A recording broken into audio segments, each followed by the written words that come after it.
18. bölüm. Ушундан соң Павыл Афинден чыгып Корунтка келди. Корунттан Акила деген бир еврейге кезикти. Ал өзү Рим империясына караштуу Понт деген шаарда төрөлгөн киши болчу. Бирок падыша Клавдийдин еврейлердин баары Римден кетишсин деген буйругунан улам жакында эле Италиядан аялы Прискила экөө көчүп келишкен эле.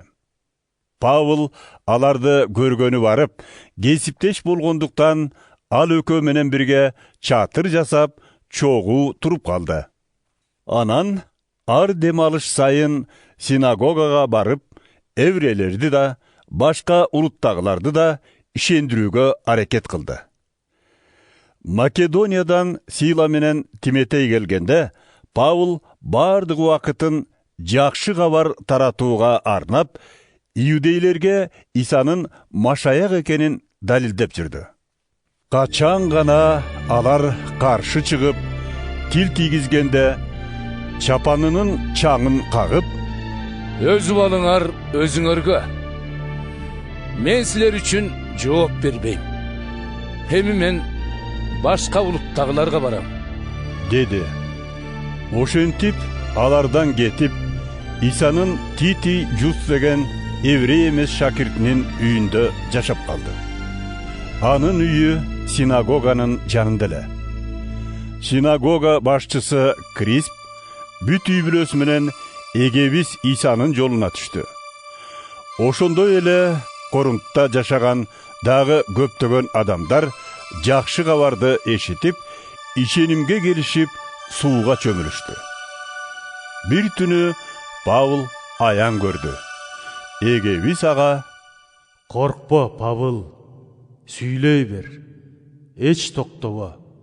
Мен сени менен бирге болом. Эч ким сага зыян кыла албайт. Себеби бул шаарда менин адамдарым көп», деди. Ошондуктан Павыл Кудай сөзүн окутуп, 1,5 жылдай ошол жерде жашап калды.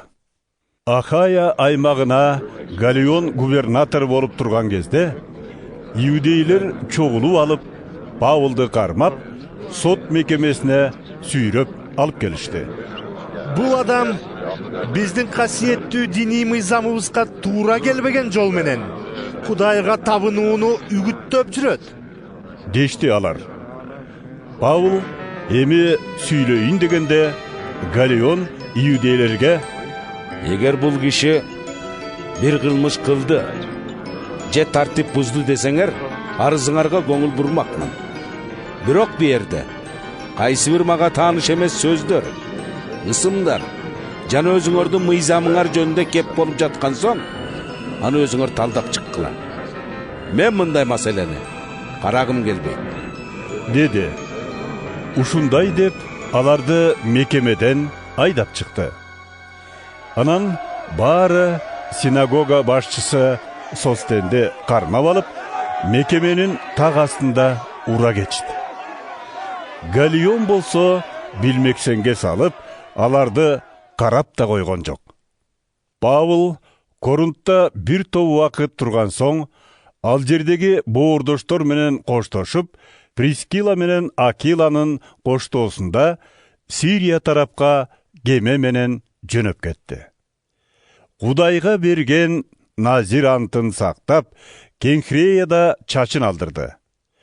Эфеске келишкенде Павыл Прискила менен Акиладан бөлүндү да синагогага барып, иудейлер менен чындыкты талашты.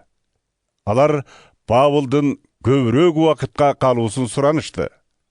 Бирок ал: «Кудайдын эрки болсо, дагы келермин», деп көнбөдү. Анан Эфестен кемеге отуруп жөнөп кетти. Кесарияга жеткенде жыйынга барып, боордоштор менен учурашкан соң Антахияга жөнөдү. Антахияда бир нече убакыт туруп, анан Галатия жана Фригия аймактарын аралап, Исанын шакирттеринин ишенимин чыңап жүрдү. Аңгыча Александриялык Апол деген bir иудей Эфеске келип калды. Ал ыйык жазууларды мыкты билген, өзү билимдүү киши болор эле. Эгебиз жөнүндөгү окуудан сабак алган бул киши Жакиянын чөмүлдүрүүсүн гана билсе да, Иса жөнүндө өз көзү менен көргөндөй күйүп-бышып айтып жүрдү. Апол синагогада тайманбай ачык сүйлөй баштады. Прискила менен Акила анын сөзүн угушкан соң конокко чакырышып, Кудайдын жолун тагыраак түшүндүрүп беришти. Анан Ахаяга кетейин дегенде, Эфестик буурдоштор ага кол кабыш кылып, Ахаялык Исага ишенгендерге Аполду кабыл алгыла деген кат жазышты.